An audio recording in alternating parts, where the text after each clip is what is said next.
What's poppin', Chess fam? It's your boy MindShaz here, and in today's video, what I'm going to be doing for you guys is going over a little bit more Destiny 2 information. Today we're going to be talking about the Destiny 2 exotics, the ones in the beta specifically is what I'm going to target. I'm going to be talking about the guns, how you got them, things like that, and then I'll go over some other opinions involving exotics. Currently, I believe there is a storm rolling in, so if you guys hear thunder in the background, that's pretty cool. I enjoy it. I like thunder. So if you guys hear that in the background, it is because it is storming. So to begin, of course, in the beta, we were given 3 different exotics, and they were specific to each class. For the Hunter, you got the Sunshot Hand Cannon. For the Warlock, you got the Risk Runner Submachine Gun. And for the Titan, you got the Sweet Business Auto Rifle. And the way to obtain each of these exotics is to play the beginning mission on each different character. And all you did was get past like the first part, and you held square. That was hard, right? Okay, anyways, obviously holding square is really, first opinion, it takes away from the quote-unquote exotic feel of the exotic guns. I hope it's not how this is in the real game. I'm hoping this is just a taste of a few of the exotics in the real game, and I'm hoping during that first mission it's more of a standard gun, like how in Destiny 1 you got the Kvostov. And when you go to the rack of guns, when you do actually hold square, all the guns have a Vanguard logo on them, so I feel like you're gonna get a Vanguard-related weapon. Just a thought, you know, I don't know, I'm being observant here. Anyways, I'm gonna go over all of the different weapons. To begin, we have the Sunshot, the Roll, and I will put these on the screen. The Roll, the intrinsic is Sunburn. This weapon fires explosive rounds and highlights targets that take damage from Sunshot. We have Chambered Compensator and Accurized Rounds. For the trait, it is Sunblast.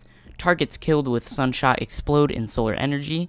And Textured Grip at the end with a 150 rounds per minute and an 8 magazine.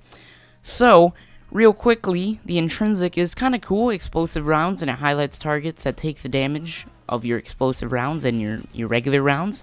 And then we have Sunblast, which is basically Firefly, but does not require precision kills. Pretty cool. And the gun itself is very nice looking, very unique compared to what we were given in the beta.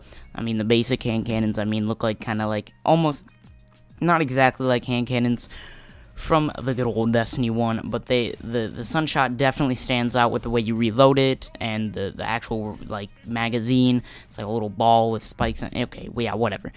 The Sunshot was my go-to gun for PvE when I was playing on a Hunter. It performed very well in the Inverted Spire Strike, and it did solid DPS. For the power weapon, it's between that and the Minuet, I believe, were my favorite guns to use in the, not the power, I meant to say energy slot. The intrinsic perk and the trait are pretty cool, even though the trait is, like I said, basically Firefly without the need of precision kills. In player versus player, I'll work with the Crucible. I used it in Control, and I believe I use it in Countdown as well. Not a huge fan of it in PvP. I mean, you can do good with a solid combination. I mean, like Geekermon did really solid with the double hand cannon loadout. But personally, I don't think it fares well as a standalone gun. I don't think if you're using it as your primary weapon, your primary source of damage, it'll perform that well. I'd prefer something like the Minuet or the Better Devils by far. And overall, probably my least favorite exotic in the beta, which sounds bad, but in reality, the guns are really cool. So, I mean, it's still really cool. So, there was only 3 different exotics. I doubt it'll be my least favorite exotic in the whole game. I'm sure in the full game that they're actually going to have worse exotics. If you guys think I'm lying to you, you guys think I'm fibbing, if you guys don't think that'll be true, just wait. I bet there will be worse exotics. Moving on to the Warlock specific submachine gun, we had the Risk Runner. And the role is Arc Conductor is the intrinsic. When taking arc damage, this weapon becomes more powerful and resists incoming arc damage. Kills extend the time in this overcharged state. It also has Arrowhead Break, Extended Mag. Moving on with the trait Super Conductor. When the intrinsic perk Arc Conductor is active, shots fired have the chance to become Chain Lightning and return ammo. Sounds similar to something we already have. Moving on, finally, we have Short Action Stock with a 900 rounds per minute and a 40 magazine. Of course, it has extended mag.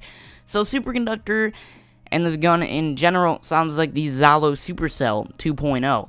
and that's, I think, what a lot of people coined it, was the Zalo 2.0, which, I mean, is a good and bad thing. In my opinion, it was the nicest looking exotic, and probably my favorite looking weapon in the whole beta. I mean, the only other weapon that looked really cool, I guess, was the Nurgle and the Nightshade. I really liked the Nightshade, but I think this one really stands out as an SMG compared to all the other ones.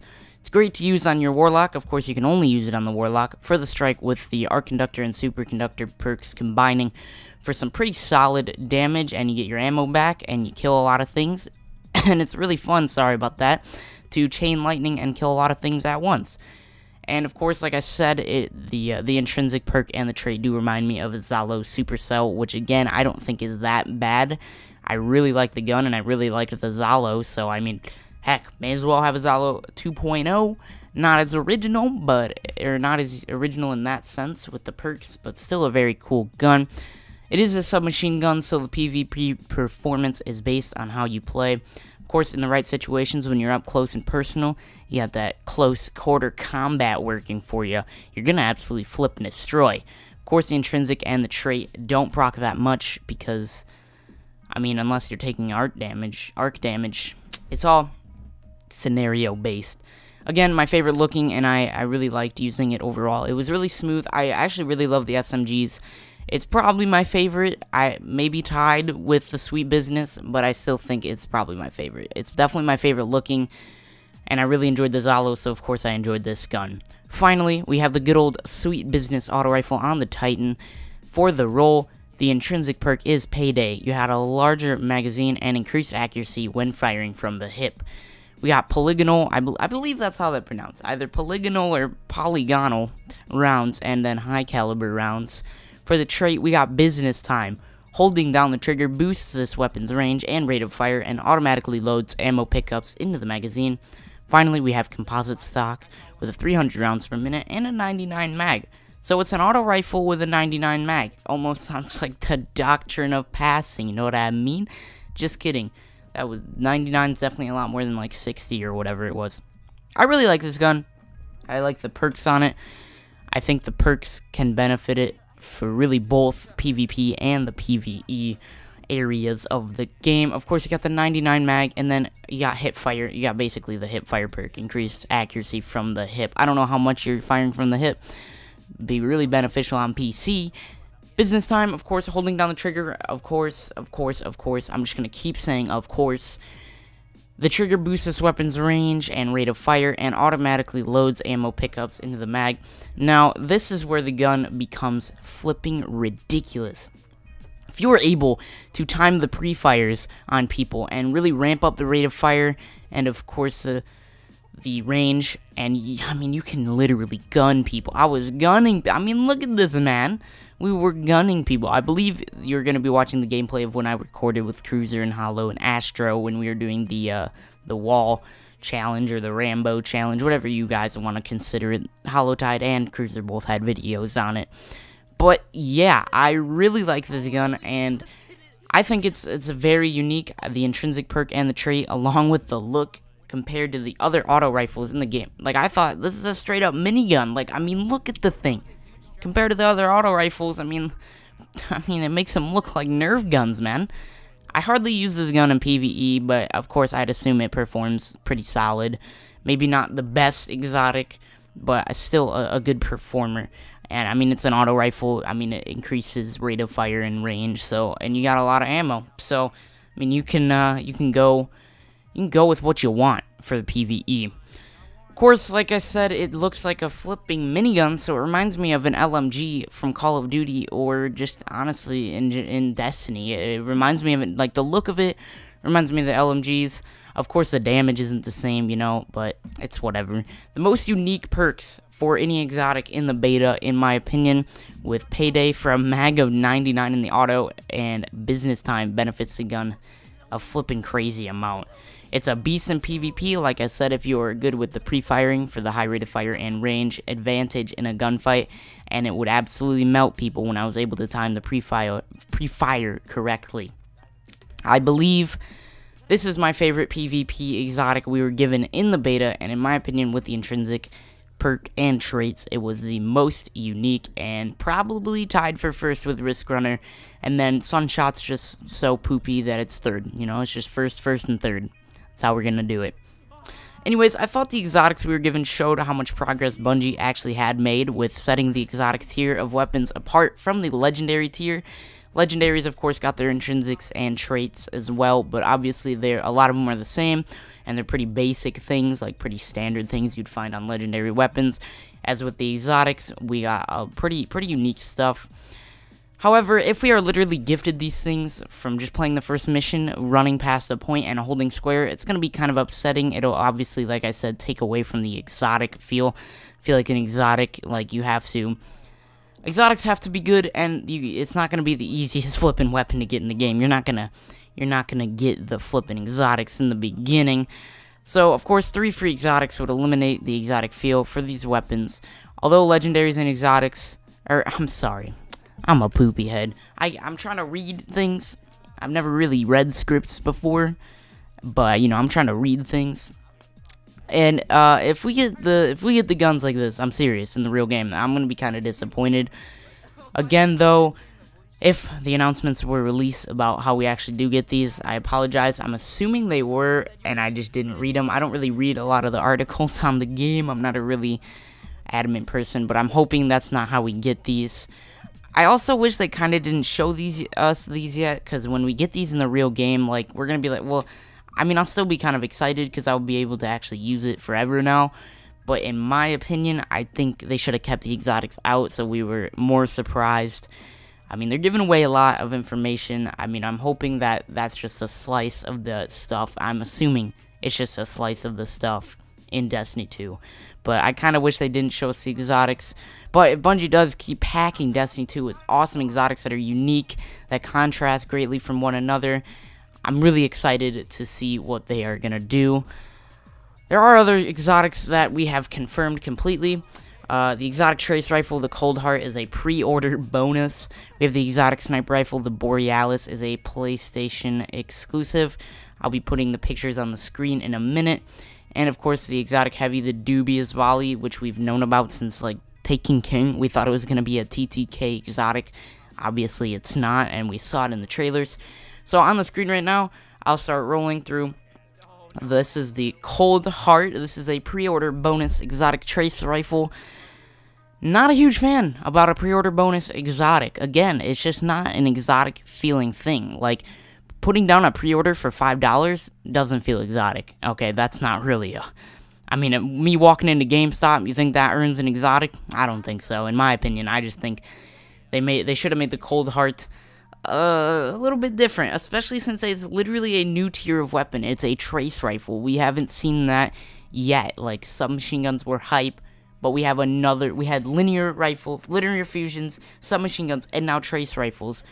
But the only way we're going to get one of the trace rifles is if we pre-order, and I assume it's going to become available later on. The exotic sniper rifle, again, like, PS exclusive, console exclusive things, in my opinion, aren't a good. I don't really like it. I mean, it's cool to have extra content, but I wish both consoles just got the same amount of content so that they didn't have to wait. Hopefully, they don't have to wait like a year again. Again, I think an announcement went out about this, that they'll get it eventually, but again, just because you're playing on PlayStation means you get a free exotic sniper rifle, and in my opinion, not exotic, although it sounds cool, looks cool. The Borealis, I don't know, man. And finally, the exotic heavy, the dubious volley. We've known about this gun for, like, almost, like, 2 years or something, right? Like, flipping crazy. It's gonna be going on 2 years since I think we've, like, known about this gun, the dubious volley. It's a big, flipping, fat ball end, ballpoint pen looking thing. But it does look cool. I saw the gameplay. It does look cool. I'm not doubting that. But, I mean, we've known about it for so long that I think it's just going to be like a sigh of relief that they finally flip and use the things that we saw in the armory. I mean, at least it's not going to be a pre-order bonus or a PlayStation exclusive. So, I mean, at least we can bank on that. Anyways, my final thoughts. Progress was definitely made in regards to the unique features of exotic weapons compared to the legendary or even lower tiered like rares and commons or uncommons. And the process of receiving exotics seems fairly easy, with one being a PlayStation exclusive, one being a pre-order bonus, and the other 3 coming from the first mission. I do assume it is subject to change in that regard. Pre-order bonuses and PlayStation exclusives I was going to rant about, but I'm not going to waste your time. I think they're dumb. Pre-order bonuses, I like the Ghost. I think that's a good idea. But if you pre-ordered and you get the Cold Heart, what if that thing's flipping lit and it's a crazy gun? I mean, I'm going to get the Cold Heart and probably going to make some videos on it too. But, I mean, like, what if it's flipping crazy and then people who didn't pre-order don't get it for, like, another month or something? I don't know.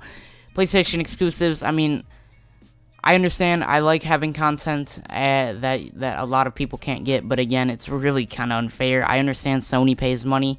But at least, like, give Xbox it, like, a month later, like how Call of Duty did with the DLC packs like that. That's a good system. Give it to them, like, a month later. I think it'll be a lot more satisfying for them instead of waiting a whole 365 effing days. But finally, I love the exotics, and I hope there's a wide variety that take at least a little bit of effort to acquire. Hopefully, some of them are based on RNG, maybe. I know you guys don't like RNG, but I don't think getting a 3 of coins and getting an exotic engram is the best system for receiving exotics. I just don't think it's smart. It's simple as that. I think that exotics should have either a quest or they should be really elusive and quite rare. But that's up to you guys. If you guys want to put your opinions in the comments down below about the exotics that were in the beta, the exotics that we already know about, the exotics that we kind of know about, haven't been confirmed, don't have names, but we have seen before. The armor looks crazy, the guns look crazy, I'm insanely excited. We have like just over a month, boys, but I'm going back to school, and that puts me in a depressed state, so I'm really unhappy about that. But that's alright. Just gonna power through it, and we're gonna get to the Destiny 2 full game release, and I'm really excited, and I hope you guys are enjoying these long commentaries. If you guys are, definitely drop a like. If you guys are new, make sure to subscribe, comment down below if you guys want me to talk about anything about Destiny 2, and yeah, hope you guys enjoyed today's video, and love you guys so much. Been your boy MindShaz, and peace out.